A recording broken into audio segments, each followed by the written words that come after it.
Well, welcome to the Seeing Ability podcast, where we're having a conversation about folks living in the world of disabilities. And today we've got a group of people with me that kind of have two unique perspectives into that journey.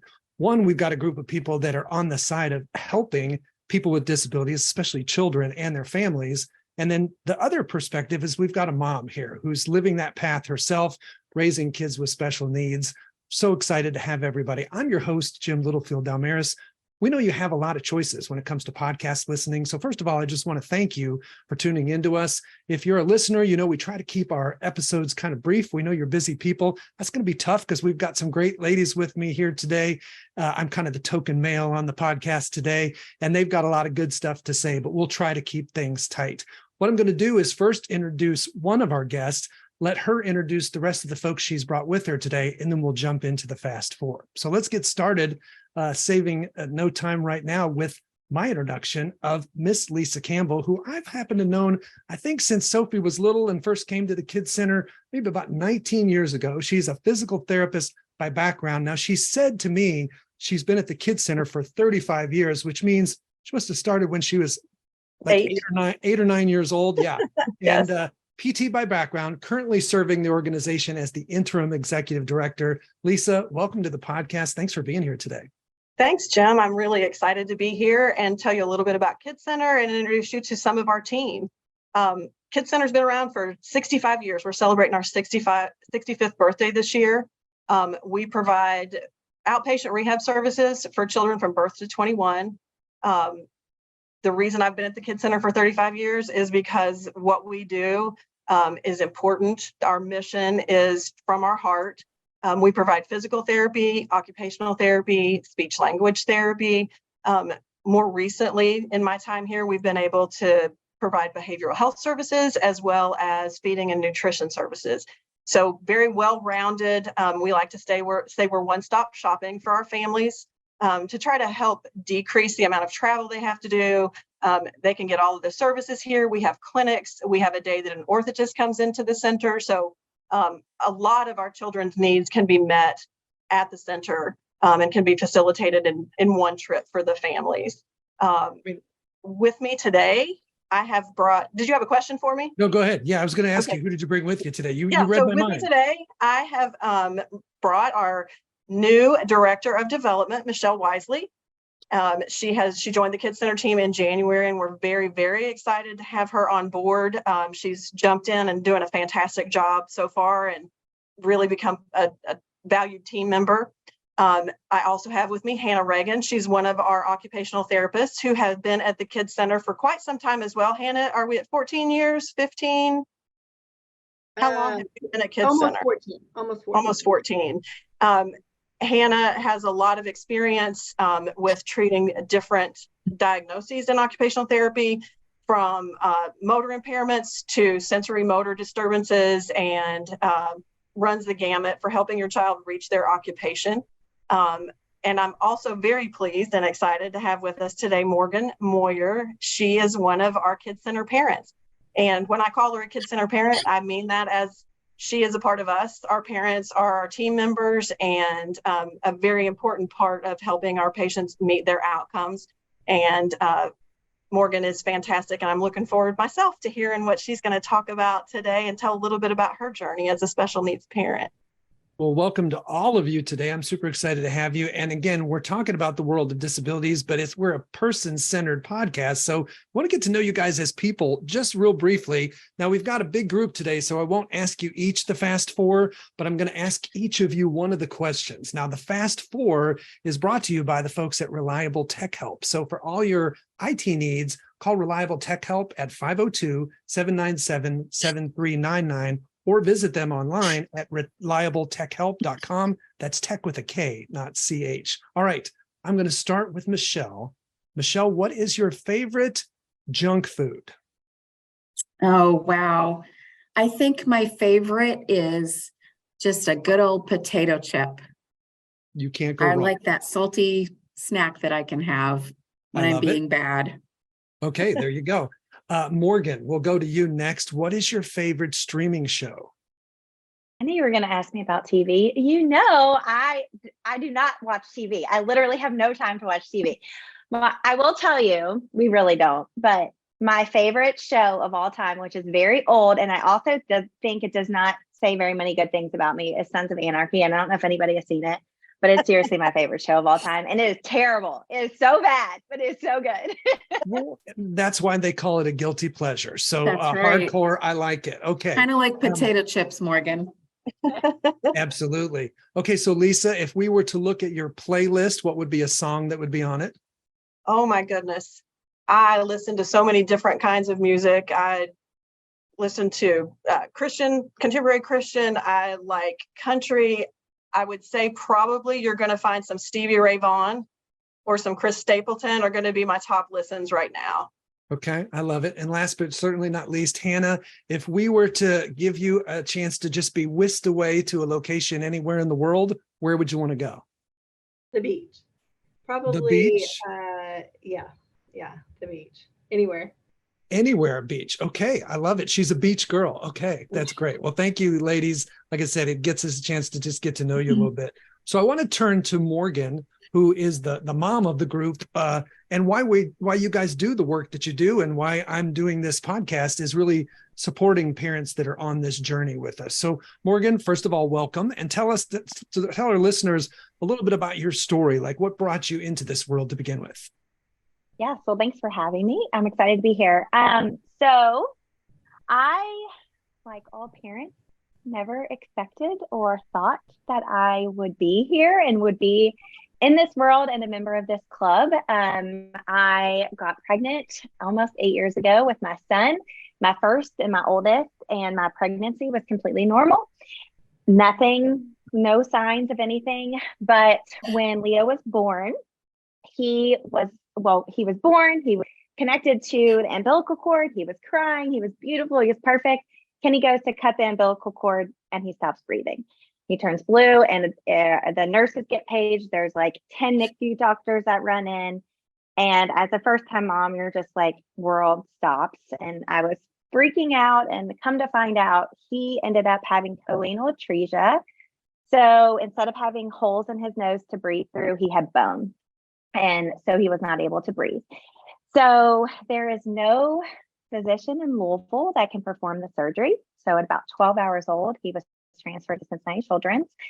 And we went up there and stayed in the NICU for a little bit. He had surgery to repair this. Typically, it is associated with genetic disorders. So they tested him every single thing that they could possibly test.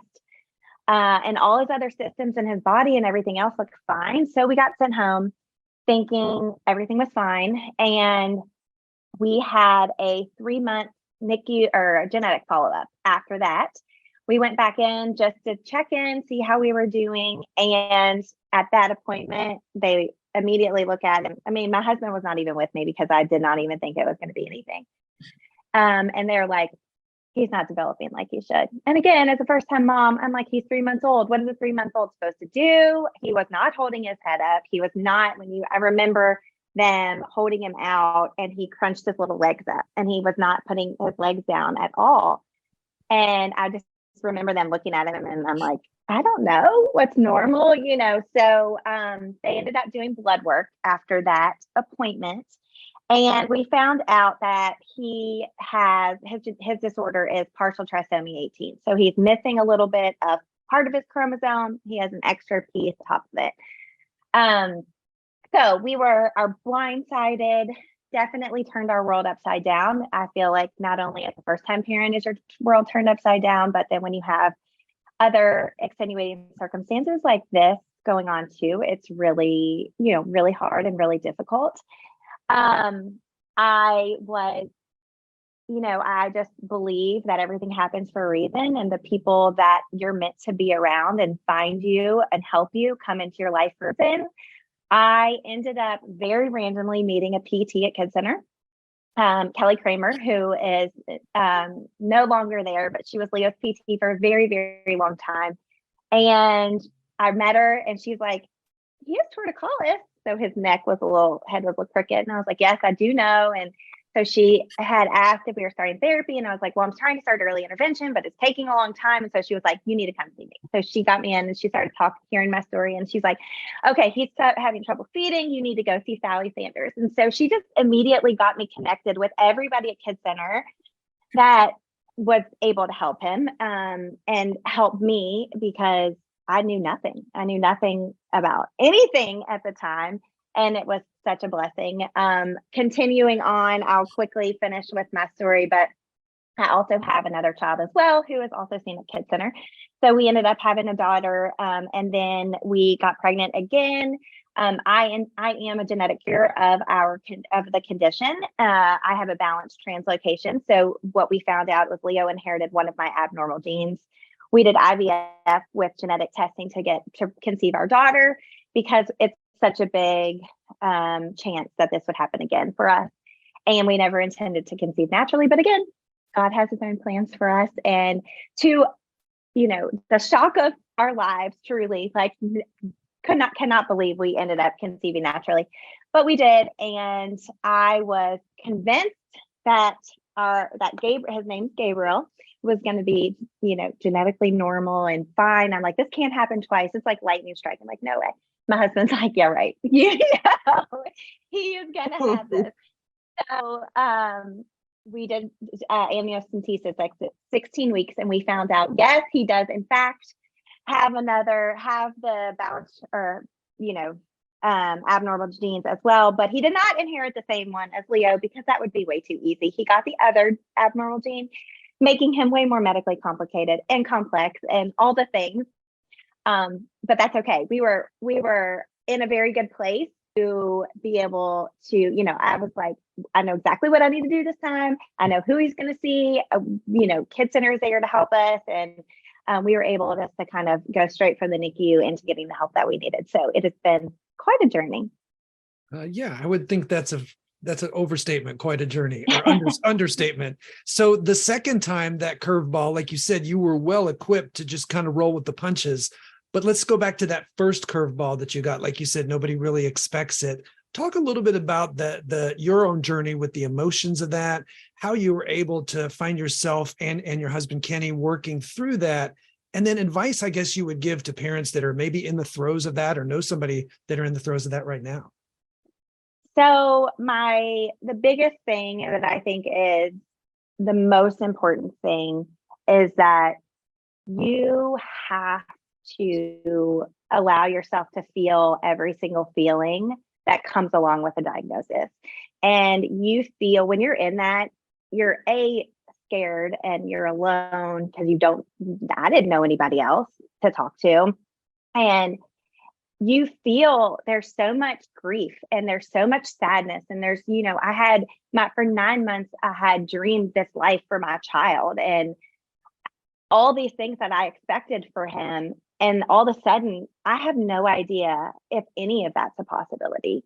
And so you really do have to mourn the life that you expected for your child, but also for yourself, me and Kenny. What does this mean for us, for our marriage, for our future? Are we always going to have a child at home living with us? There's a lot of feelings that come with that. And so the biggest thing is not beating yourself up. I feel like so many of those feelings you feel so bad for having, you feel guilty for, and there's no reason to. It's just grief. It's a process that you have to go through. So my biggest piece of advice is feel all the feels. Like, just allow whatever hits you, whatever day, at whatever moment, it's okay. And it's not necessarily going to happen just in the beginning either. I mean, Leo is 7.5, Gabriel's 2. Like, I still have moments that are gut wrenching for me, and that's okay.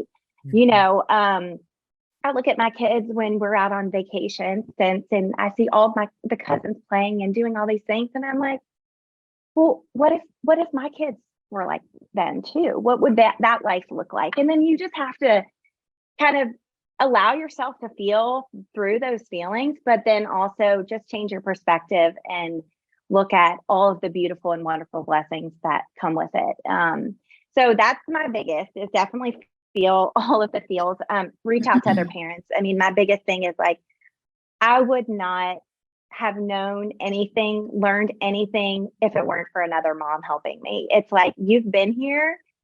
What do I need to know? I didn't know about waiver services and programs and early intervention versus outpatient therapy. And so find a mom and just hold on to her, because not only has she been there and walked the path, but she knows something that you don't know. She knows about some equipment. She has something in her house that she's not using anymore that you can use.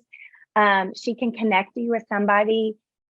Moms are the greatest resources. So find a mom and allow them to be there, and they can relate to everything that you're going through. This world can be really lonely. So when you have somebody who can understand, it's just like a different dynamic. Yeah, feel all the feels and find a mom. Two good pieces of advice. Gotta love that. Yeah, and I think you're so accurate, because unless you allow yourself to really feel all those feelings, you're not able to then move on and appreciate, like you said, all the wonderful things that are on this new path if you're holding on to the loss of the old path. So I think, and it's really cautionary for a lot of parents, because your natural instinct is to jump in, all hands on deck. Let's focus on our kid and what can we do? And you have to take time to figure out what's going on with you. Because, if you're not dealing with that, you're not totally able to be there for your kid. So I really appreciate you sharing that. There are so many aspects of this journey. We don't have time to get to all of them today, but I wanted to focus in on a second one. You mentioned that you have 2 children who are being seen by the Kids Center, but then you've got one in the middle. And one of the issues that parents deal with when they're raising a child with special needs and they have other kids is the issue of siblings. Being in a house where you're that kid where your brother or sister has a lot of extra attention, a lot of extra medical needs, all those nuances. And there's some intentionality to that and some things to be aware of. We had a chance to talk a little bit with you and Kenny before, and you were telling me a lot about your approach to that with your daughter and kind of how you've been able to kind of be conscious of that. So I'd love for you to share a little bit about that part of your journey. And again, for listeners, kind of your takeaways that you've maybe even had to learn the hard way. Yes. So when we had Francis, I have from day one been very aware of, I never wanted her to feel like Leo got more attention or more time. I never wanted her to feel like her brothers are in any way her responsibility, because they're not. And now when she is older and there's a time to decide and she's choosing that, that's fine. And if that's her choice, that's beautiful and that's wonderful. But I don't expect that of her, and I never will. And so, I personally, Gabriel's very medically complex. Like, if she's curious and she asks me to help feed him or do something, like, sure, you can help me. Come over here. I'll tell you all about it. But I don't ever ask her to help me do something without her initiating it. Just because I really want her to be her own person. And I don't want her to ever feel that is something that she needs to take on. I also set aside very intentional time with her because she will say to me, she's 5 and she'll say, like, I can tell when it's not enough, or if Gabriel's been in the hospital and I've been away. She is such a mom's girl. And so if I'm away from her for several nights, if we're in the hospital or something, it just breaks her little heart. And she'll start saying things like, Mom, you're always with the boys. You're always doing therapy. You're always doing something. That's my cue of like, okay, let's go. Let's something. And, that's just her way of getting it out. And so I always take time. I call it her special time. She gets like 15 minutes every single day and she gets to do whatever she wants with me. And usually a lot of times Kenny too, or we'll take her on dates where Kenny does pizza dates with her, or I'll do something with her. And so we really try to set aside that special time for her to do whatever she chooses, whatever she wants. I always make sure, as much as hard as it is for her to be in activities and, for us to add more things to plate, that's not fair for her to not be. So I make sure whatever she's interested in, she's involved in and she's doing. So yeah, those are kind of like the way I have handled it with her. I have raised her. So I think I told you this before when we talked, but when I first had Leo, my friends started asking me, what do we tell our friends about Leo? Like, how do you want us to explain him or our kids? And, with my brother, with my cousins, and I'm sitting here going like, I don't like, even me as a mom, I'm like, so it did take me a little bit of time to work through that. But then once seeing her and me having to explain it with her, I'm like, okay, now I've kind of like figured this out. And so what I just have always said to her, she's 5, so I keep it very simple, but I'm like, everybody is different. God made us perfect just the way that we are. And sometimes it takes people to do certain things longer. Some people look different. Some people act different. Some people talk different. That's fine. We have tons of books in our house. We read books all the time. She's actually really cute. She saw one of Leo's little friends from school the other day at a school function, and she was so excited and she was waving, and Leo said hi to her, but she is nonverbal. And Frances was like, so Mom, does Leo not talk? And I was like, no, she doesn't. And she goes, oh, but she can still communicate with her hands, right? Because she was signing. And I was like, yes, exactly. So, it's all those little things and like all the things we're saying at home, and that is working in her brain. That I think she's catching on to. That's fantastic. Well, you talked about reaching out to a mom, and I appreciate you being the mom here today that hopefully some of our listeners are getting encouragement from. So thank you. You also talked about getting connected to like resources. And I wanted to talk to you, Lisa, about, and anybody on the team, our support team here today. When parents have a child and they maybe are concerned that they're not meeting milestones, what would you say is a good place to start? So I'm going to start off by jumping on the kudos to the moms bus, also the dads. I like to say that we are the experts on providing the services for your child, but you are the expert on your child. So if you have some doubts or you feel like something is just not quite developing in a typical way, stand your ground, talk to your pediatrician. That's usually your first go-to, is to get with your pediatrician and see if you can get a referral to a center like the Kids Center.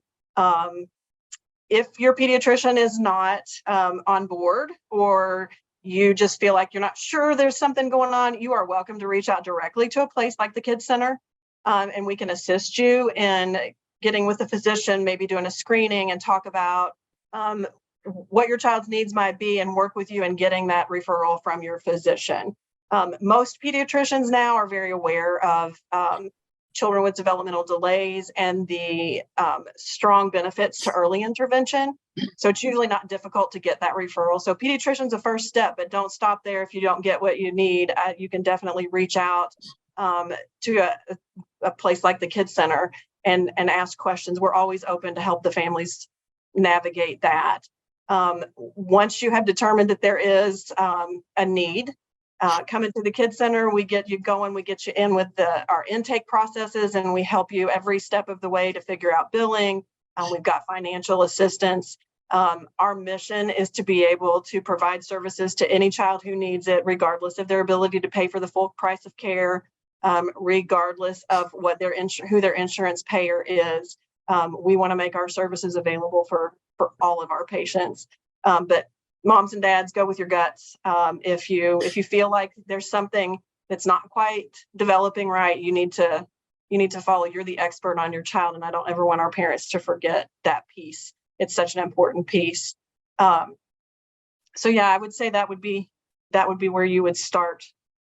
Well, that's really good advice, because I think a lot of times you don't know what you don't know. And so going to a center in your area kind of can help you even know the questions to ask to get that journey started. So I totally appreciate that. Now, there's a lot of innovative stuff going on at the Kids Center, and I want to get to that in a minute, but I want to try to tackle one more topic before we get there. Again, we could do a whole episode on some of these topics, and that's the area of setting expectations for your kid. For any parent, that's a challenge of setting that right balance. On one end of the spectrum, you've got the parents that are into like, go experience, fall down, learn how to get back up. And on the other end of the spectrum, you've got those helicopter parents that kind of want to wrap you in bubble wrap and make sure you never have any pain.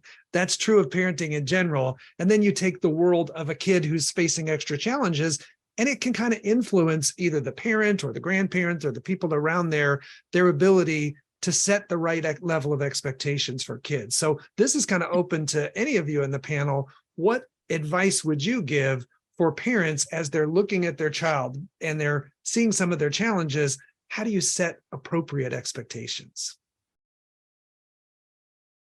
Hannah, do you want to take this one? I mean, I mean, it's different. It's different for every parent. It's different for every kid.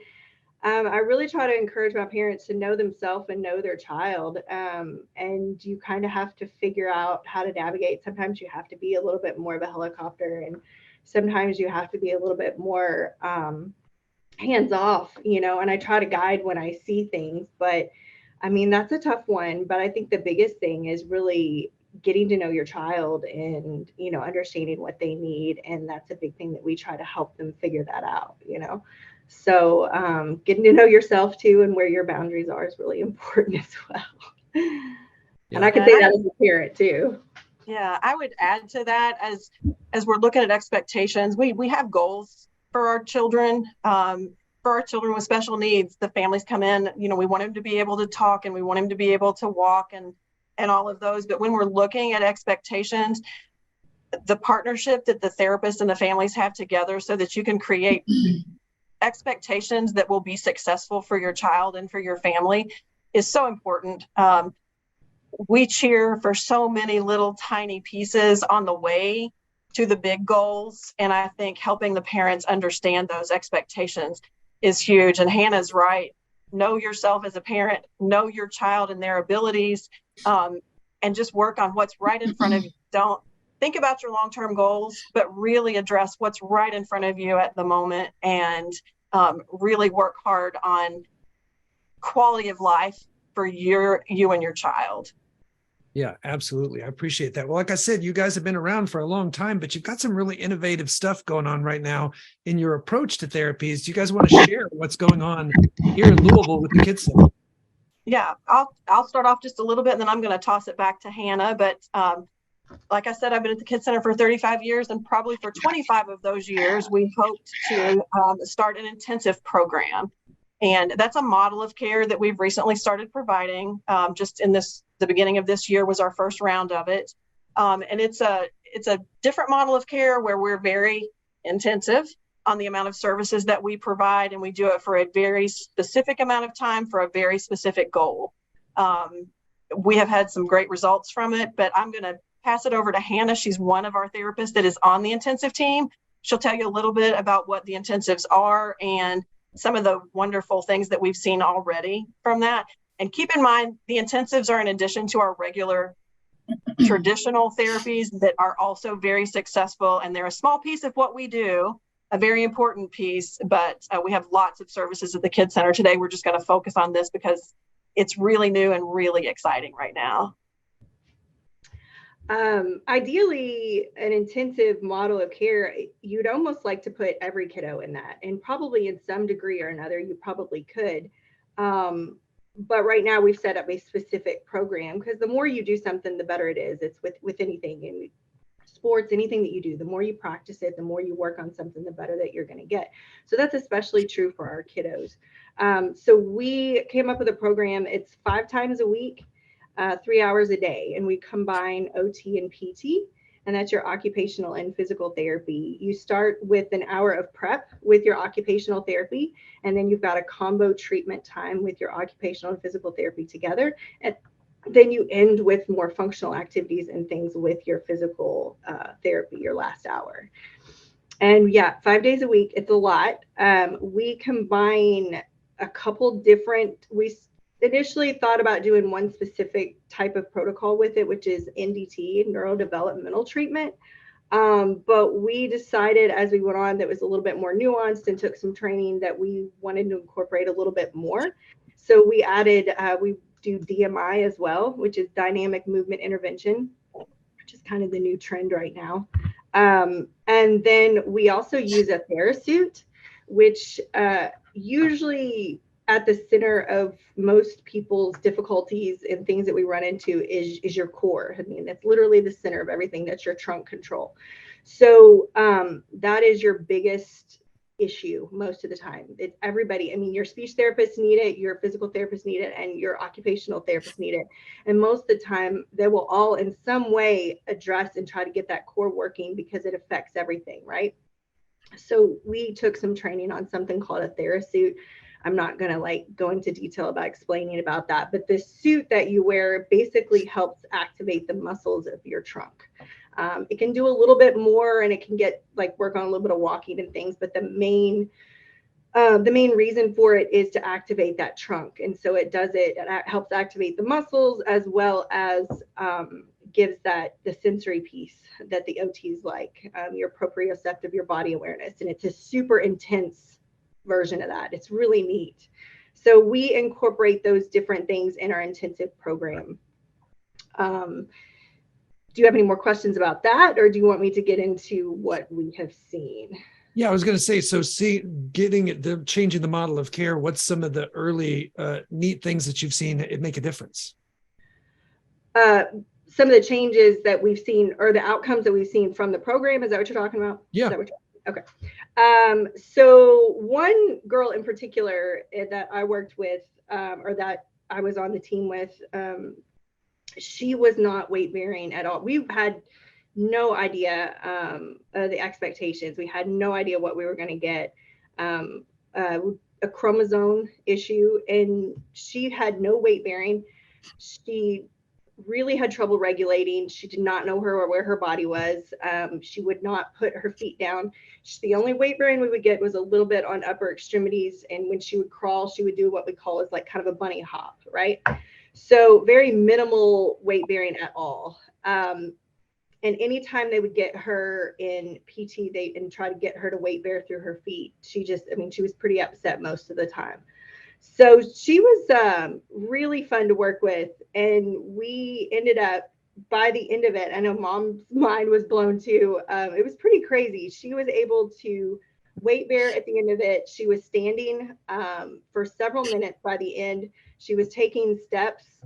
And now Mom has said that she has begun asymmetrical crawling and has still continued to follow through with taking a few steps. Her standing tolerance is still there.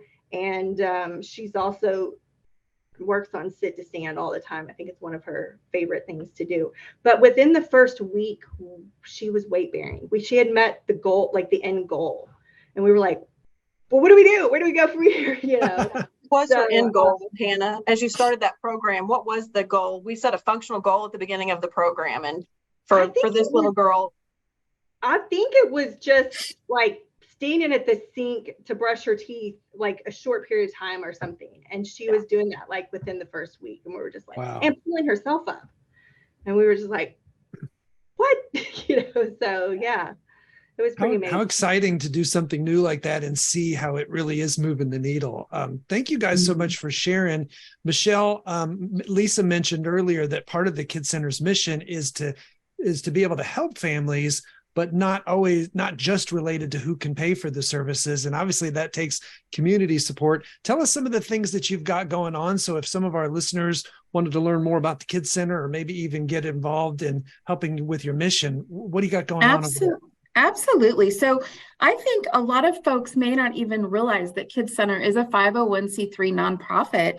And that's how we fulfill our mission, is by being a nonprofit. And because of its benevolent purpose, support of the community is critical to ensure that this essential care is available to any child in Kentuckiana and beyond who needs the therapy.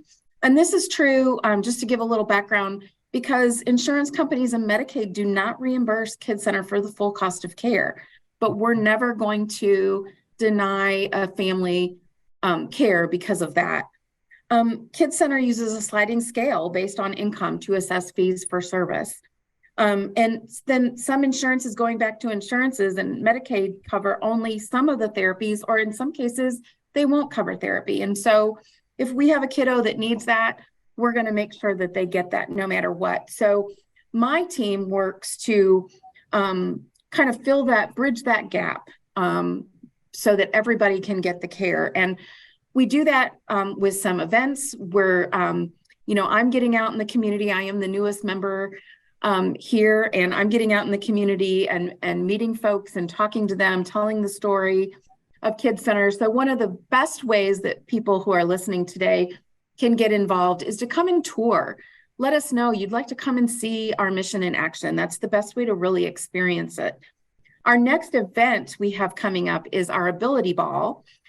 We do see the ability in every child, and so we've kind of rebranded our gala this year to be called the Ability Ball. That takes place on Saturday, June 17th at the Galt House this year. So we'd love to have anybody contact us who is interested in attending that or wants more information about it. But again, we just really would like to have you come and experience our mission in person. It's pretty amazing. I can say as the newest person here, I'm so excited to walk in these doors every day and to witness the incredible therapies that are going on and to talk to the families.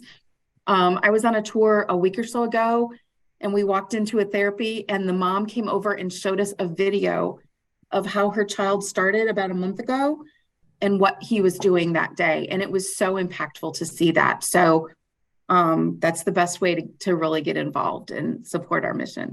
That's fantastic. Thank you much for sharing. So before we wrap up, I always like to end my segments with, along this road, raising kids with special needs, 3 keys to success. So I'll ask each one of you, Hannah, Morgan, and Lisa, side of the team. We won't put you on the spot, Michelle. Okay. For one of the 3 keys to success. So we'll start with Lisa. What's a key? Well, I've alluded to it a little bit when I was talking earlier, but as a parent, remember you are the expert on your child and you are your child's best advocate. Be that person for your child, and don't ever give up on what you feel like your child needs. Fantastic. Hannah, how about you? Show up and don't be afraid to advocate for yourself and your child at any point in time, either with your therapist or other doctors or other professionals. Fantastic. And Morgan? So I would say, kind of how I said earlier, definitely grieve, work through those feelings. But my advice is don't stay there too long, because you will be amazed. You'll look back and you'll be so blessed by so many wonderful things. And one of the greatest things is the people that come into your life and the family that you now have, like Kid Center. And so just feel all those feels, move through it, but definitely don't stay there too long, because there's a lot of wonderful, beautiful things ahead.